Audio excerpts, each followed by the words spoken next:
on the side strategically is our section for the stripped foundation footing. So for the mass concrete blinding, the length that you're going to adopt is typical to the length that you had calculated for your excavations. That's why I have length indicated there at 63,000. You remember we had calculated it and got our 63,000. The width is the same. Then under the pad foundations, length and the width are the same. The number is 10. Okay. In reference to the rules, section F4A of the standard methods of measurements, it should be measured in square meters. Okay. So we only need the 2 dimensions. So 63 times 0.6, then 1.2 times 1.2 times 10. You sum that, you get your quantities. And of course, the description is self-explanatory, and you should be able to see it right there.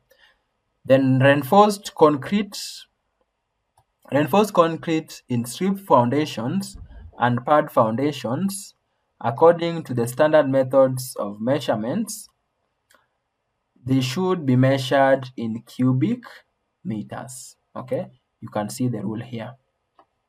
All right, so they should be measured in cubic meters. And for your reference, go to section F2C of the standard methods of measurements, and you will find further explanation for that. Dimensions in terms of the length is the same, 63. The width is 0.6. For the depth of the same, check the section once again. This is the section of a strip footing. The depth is indicated as 200. Okay, that is the one we are referring to.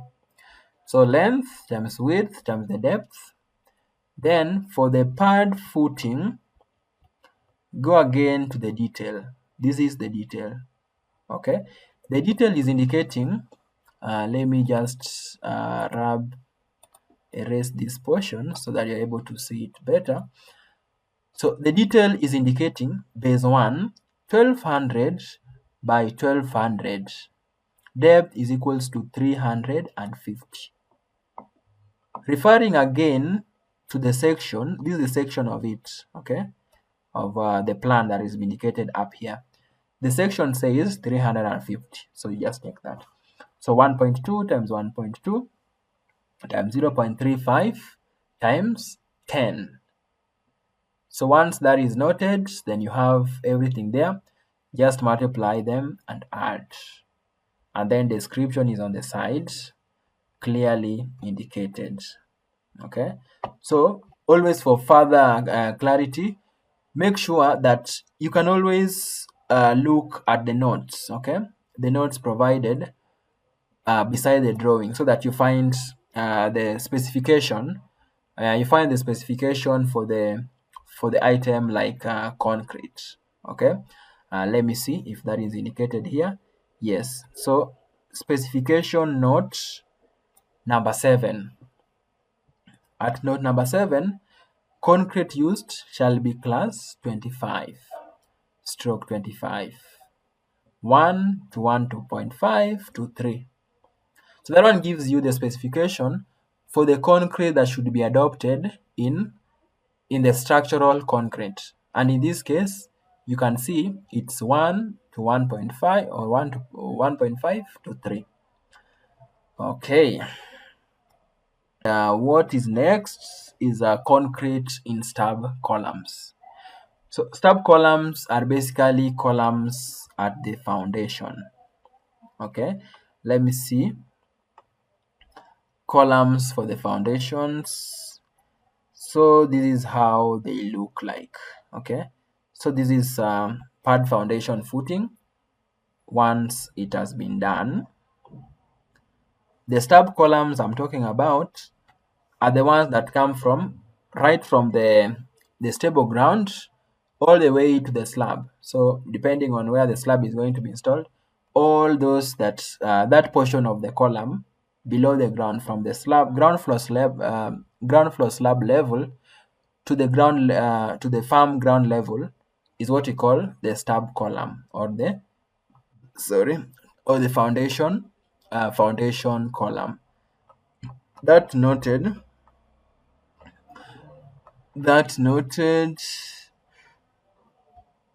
So for you to get the details and do the taking off, look at the details provided at the sections of the columns.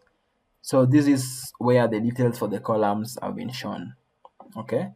The reason I've come straight to C4 and C5 is because I had checked it here, but because you haven't checked, or perhaps you checked but you've forgotten, get the details for the columns from the plan. Okay, so on this plan, you can see areas indicated as C4. Okay, let me just rub these ones so that you are clear on what we have. So you have C4, C4, C4, C5, C5, C5. Okay, so in short, you can count C4s, how many of them are there. Then you go to C5, how many of them are there. So C4, 1, 2. Can use my pen. So C4 first. 1, 2, 3, 4. Okay. 5, 6, 7. So C4 I can see 7. Okay. And I can see I've also done 7 there. Then go to C5. C5, 1, 2, 3. Yeah, there are 3. So there are 3 number. Then go to the section details for the columns. In my case, they are here. You can see C4, it's indicated here, 7 number. C5, 3 number. Just to confirm and make sure that whatever has been indicated there is the right one. Of course, the drawing takes precedence. Whatever is written in the drawing is more superior than the notes or what has been indicated on the details here. So 7 and 3, the dimension, you can see the size of the column, 200, 300. Then the size of column C5, 200 by 300. Okay, so 0.3 times 0.2 times 1.5. Because they are of the same size, I just sum up the total number, which is 10, multiply by 10, then do its description.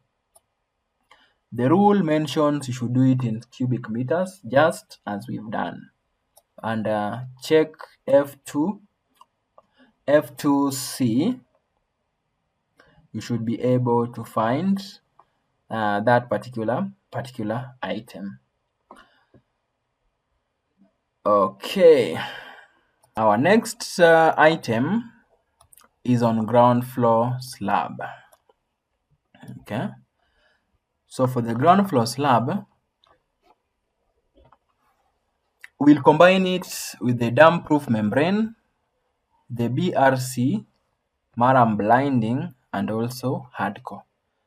So those 3 items, actually, how many are there? This is 1, 2, 3. Sorry. 1, 2, 3, 4, 5. Okay, so we'll combine those 5 items together because the dimensions that they are supposed to use in their taking off are the same. Okay, so we can always combine them together.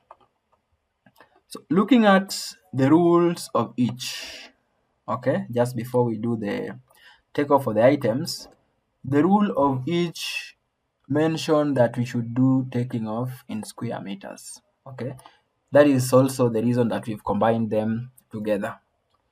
So for the square meters, then we are safe. We just need to get a length and a width.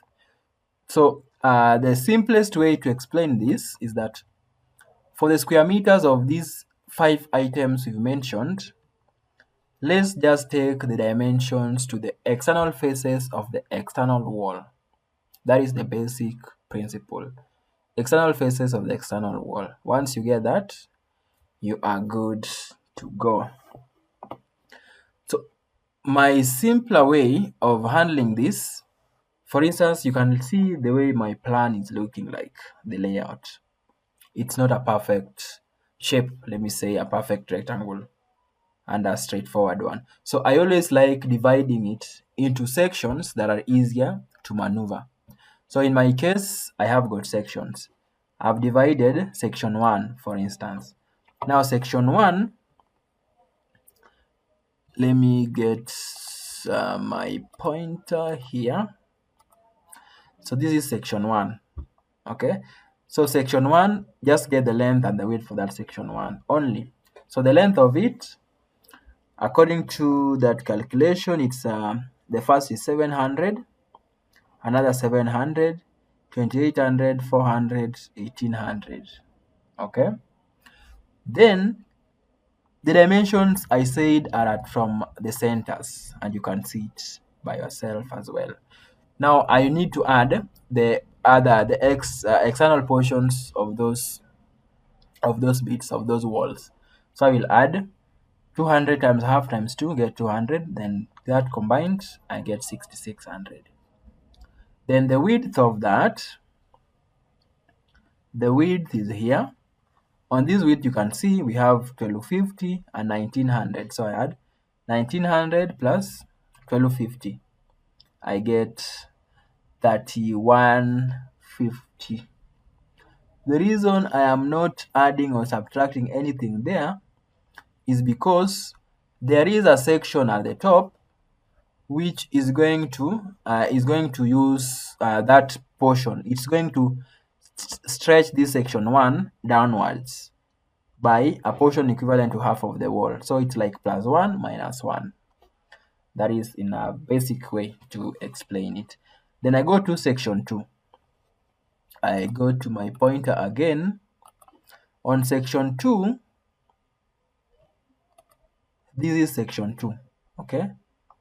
That demarcation in blue.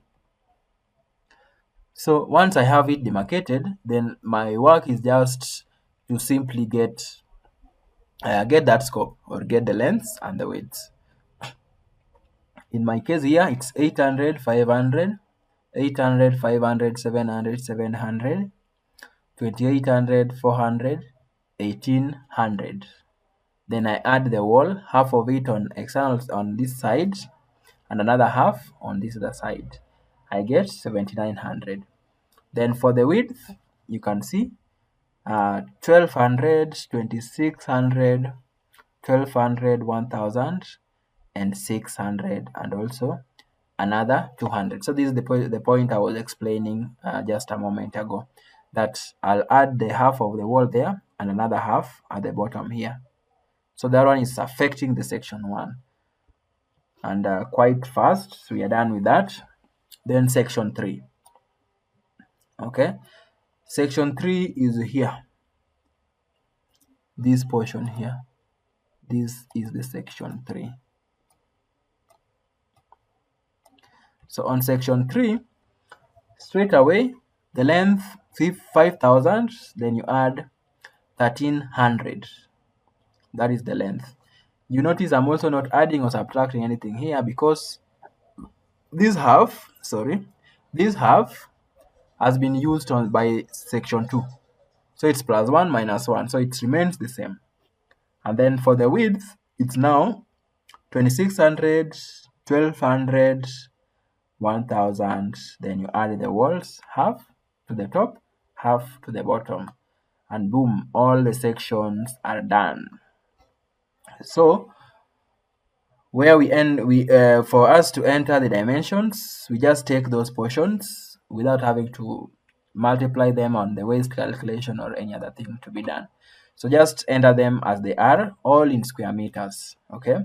So 6.6 times 3.15, 7.19 by 6.8, okay? Just the ones that we've calculated. And then the last portion is now 6.3 times 5. Then we add all the 3, we get it all square and easy. Then of course, you remember the items we mentioned, do their descriptions comprehensively, okay? So for you to get the one for Slab, go to F4A. Then for the BRC, go to F17A. For Maram blinding, go to D16A. For DPM, go to J1, and then hardcore go to D20, and then anti-termite treatment to the surfaces, go to D2A, and that gives us all that we need for that particular item. Then for the reinforcement bars, we've covered them comprehensively in a number of videos. But for now, just a quick one, because we don't have much items anyway to cover on these. The first one here is the strip footing. For you to get reinforcement for them, reinforcement are first of all are measured in kgs. Okay, and for you to arrive to the kgs, make your reference to section F16B of the standard methods of measurements. So for the strip footing, which is the first item that we'd like us to take off the steel reinforcement, come here, go to the section. On the section, you should be able to read what has been indicated. And the reinforcement bars on it, we have got two types. We have got what we call the longitudinal bars, or some people call them distribution bars. They are the longer ones which span all the way. Okay, this is a typical example. You can see the longer ones, okay, which are 3 in number, 1, 2, and 3. Okay, the longer one which stretch all the way. And according to this section, the longer ones, 1, 2, 3, those are also called longitudinal or distribution bars. Now the main bars are the shorter ones. Okay, the main bars are the shorter ones.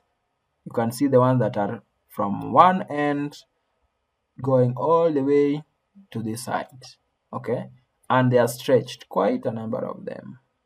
Okay, so those are the main bars that we are dealing with for a strip foundation footing. So how do you measure them? We start with the main bars. For the main bars, what is the specification for them? Look here, it's T10 01 200 B1. So the first provision here is the dimension, the size of the reinforcement bar. It's T10, so that is what I have as T10 bars. Okay, once you note that, then you notice that on this particular point, it does not cover the entire trench. So there's a section left out here and another section that is left out here. The section that is left out for the reinforcement is what we call concrete cover. Okay, that portion left there is called concrete cover. And a concrete cover is meant to protect reinforcement bars from exposure to extreme weather, which would in turn corrode them and compromise their strength in long run. So you give them protection, what we call a cover. At the north side, the engineer always provides you with the minimum covers to be provided for. Sorry. So we are dealing with foundations, and the cover for the same is 50 millimeters. So to mean what is left on the side for this strip footing is 50 millimeters. Okay, so it's easier for us to get the width. Just to get the length for the main bars, total is 600, but then we now less the cover, 50 on one side and another 50. So we less a total of 100. We remain with 500. Then we now add the turn-ups. Okay, you can see how they are turning on either side. So this one and this side, those are the turn-ups. So for those turn-ups, For the turnups, the same logic of subtracting the covers. We subtract cover at the top and cover at the bottom. We remain with, so it's 200 minus 100.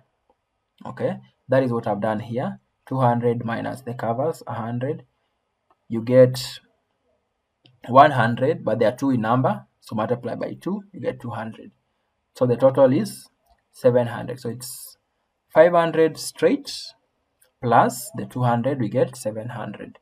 For the number of bars, take the entire length of the trench foundation or the strip foundation, which we had calculated to be 63,000. Okay, then check the description here. That last figure gives you the intervals of spacing those particular bars. Okay, just as I'd shown you, the distance between one reinforcement bar, like here to here, that distance from one bar to the other is always indicated in the last figure of identification, 200. So you take 63,000 divided by 200, then you add 1. So I'm getting 316 bars in total. That is for the main bars. Then for the distribution bars, which are 1, 2, 3, the ones that are shown by dots, it's by the fact that it's a section, so you are viewing it from one particular point, not at the top, from one particular reference point.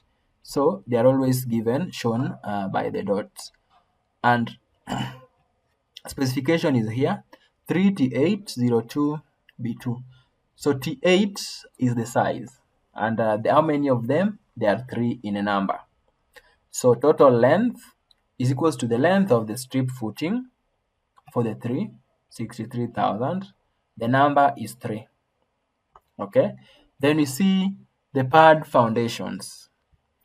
Okay, reinforcement for the pad foundations. On plan, in terms of the drawing, sorry, in terms of the drawing, this is how it's normally represented. The reinforcement bar is here, 8T16. Okay, going all the way. This arrow shows you where they are going to be distributed. And of course, the reinforcement bar specifically is this. This is the reinforcement bar. While here is where they meet, and then this is the reference. So the arrow here, the one that is shown by an arrow, gives you the span of distribution, where they are going to be distributed. So they will be distributed from here to here.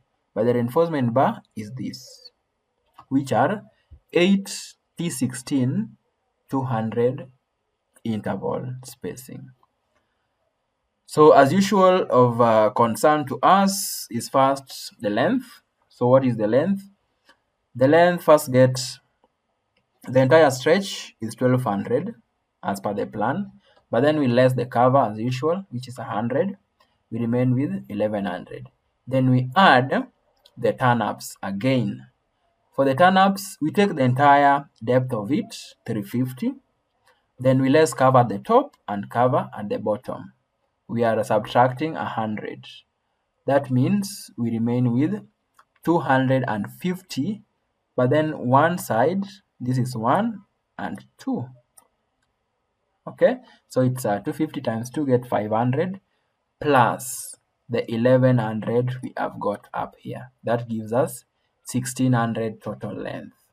For the number, it's 8T16, and then there is another 8T16. It means they are in 2 directions. So it's 8 times 2 for 1 column base. Then we multiply by the number of bases that we have. In real implementation, this is how it looks like. Of course, this is not typical as the other one, because you notice the bars are so many. But then this is how it's going to be laid. Okay, because you can see they are in both direction. The ones that are moving longitudinally, then the ones that are on the latitude grid. That is how they look like. So that said, then we also still on the substructures, we have got the columns. Okay, columns look like this. So for these particular columns, the reinforcement bars go to the section of the column. Okay, this is the section of the column. So on this section, there is the detail for the reinforcement provided. Okay, so we have main bars. Main bars are the ones that are standing vertically, while the links are the ones that tie the main bars across, okay, or horizontally, depending on whichever term you'd like to refer them to or with. Yes, still on my references.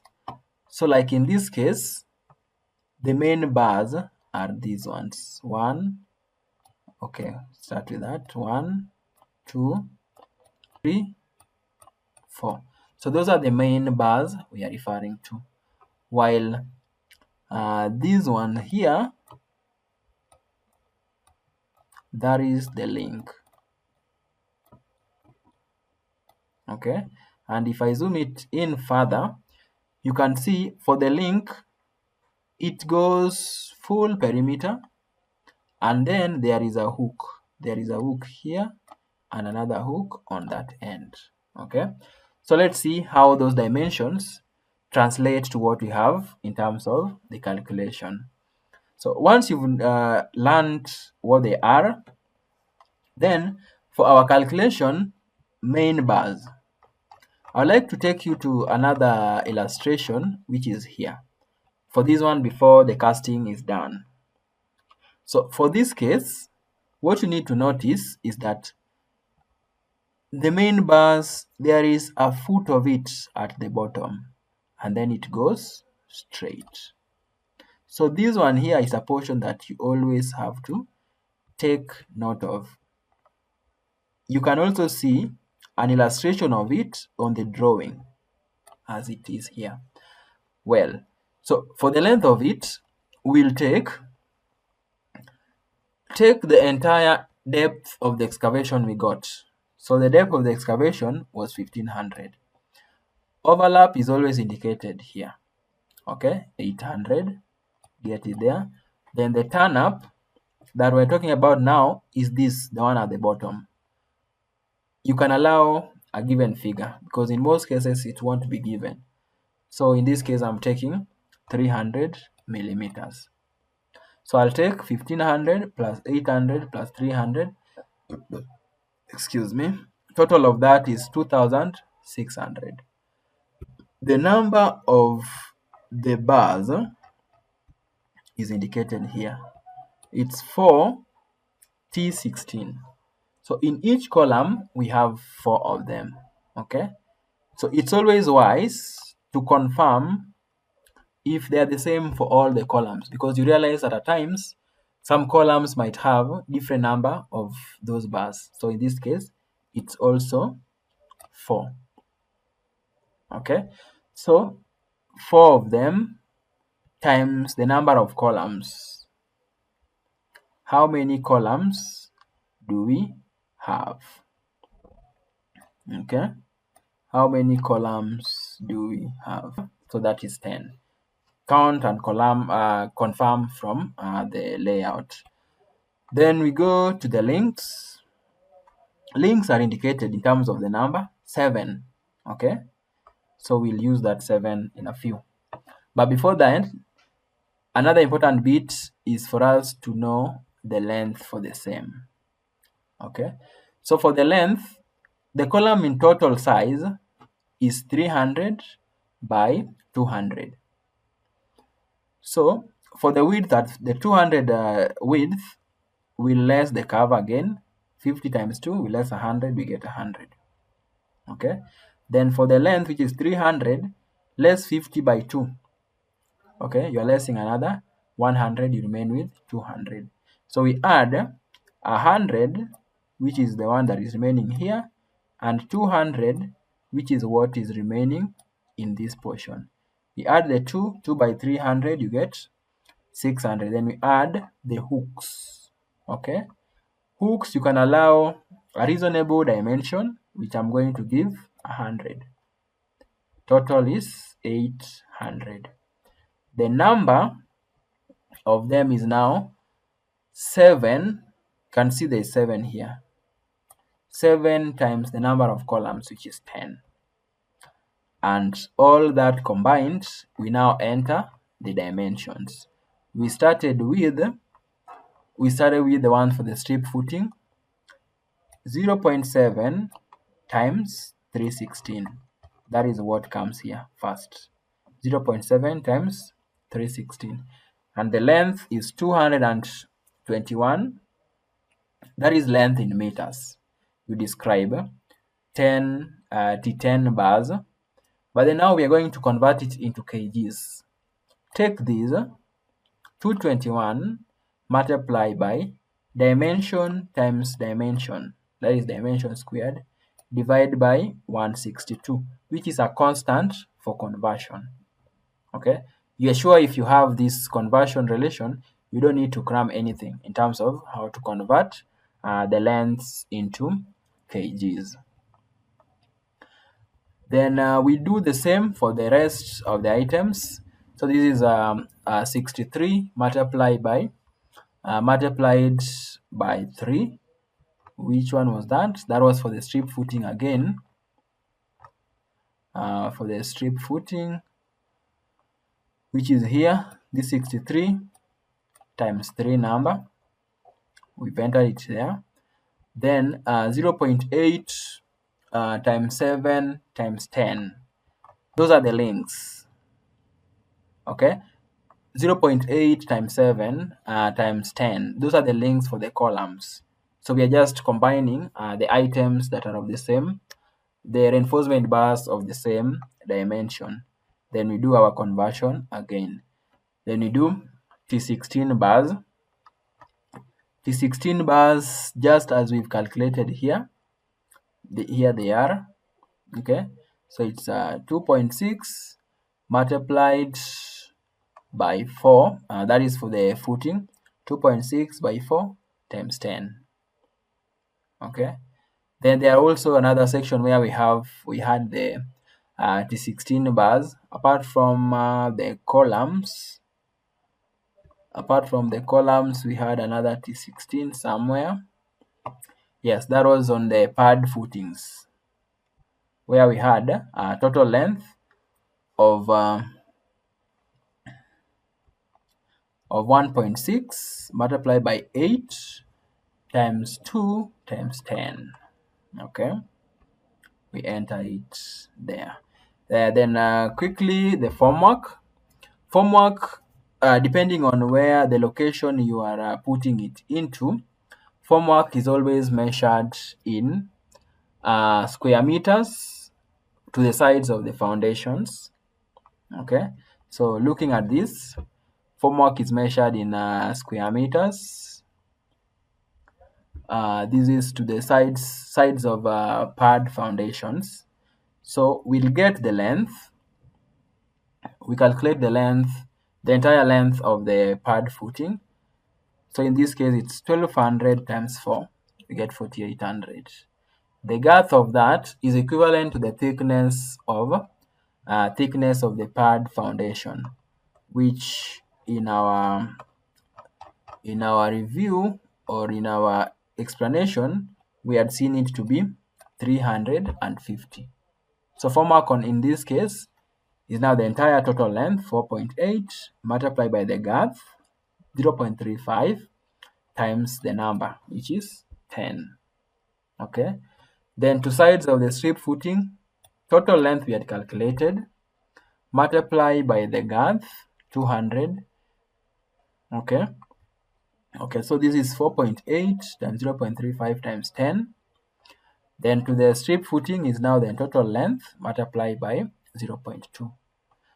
Then to vertical sides of the columns, we just take the column was 300, 200 by 300.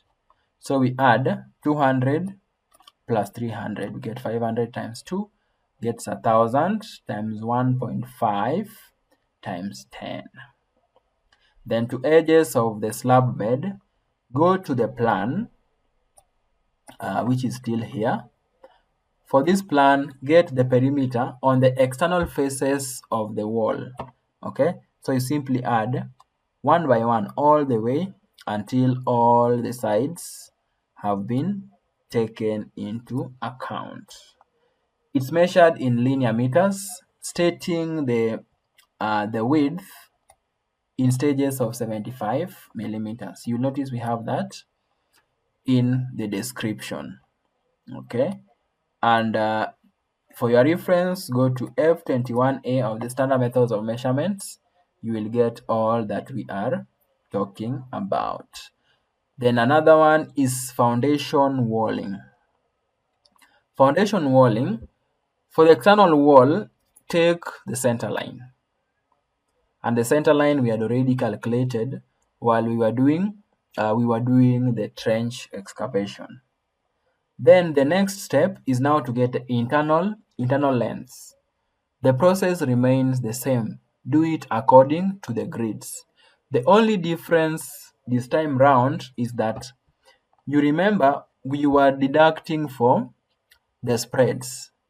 Now we are not deducting for that because you can see the wall goes up to this point, while for the excavation it was ending here. So this is the only difference. To me now, you are taking the entire stretch. For instance, M6. You notice we are going to add 2600, 1200, 1000, and 600. Then we are also going to add another 200. Because we are going to take for the ones that are on the latitudinal grids, we'll take it complete. Okay, we take it up to including this smaller portion here, and we do it for the same for this, so that the ones that are cutting across, we are going to end at this point only. So you can determine or identify the grids to take in full stretch. So I can take the ones that are latitudinal grids full stretch, while the ones that are horizontal grids to be taken off the other wall, the one that is perpendicular to it. So I keep the same grid M9.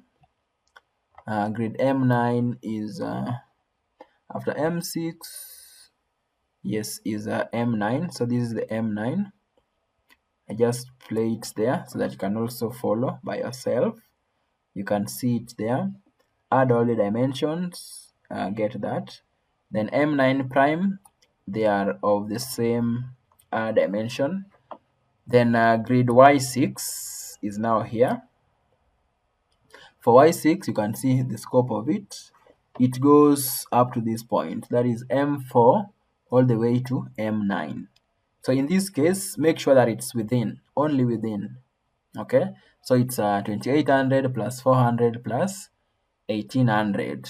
Okay, in this case, we are now going to subtract the walls on either side so that we make sure that it's only in between the walls that are cutting across. Then Y3, the same thing that we've done. You get Y3 2100, and then Y2 is here. We get the same in between. Okay, you notice how that has been shown, and you can also follow up from what has been indicated on the screen. Then you now add the total length, just the same way we did for the trench excavation. Once you do that, the unit of measurement according to the standard methods of measurements is square meters. refer to G4A of the standard methods of measurements, and you will come to the same conclusion. So total length times the height. Height still in assumption because you are not sure of the extent of it yet at this estimation stage. So we are going to take 1.5 for the height. So the length we've calculated times the height. We get that, we do our description. Then the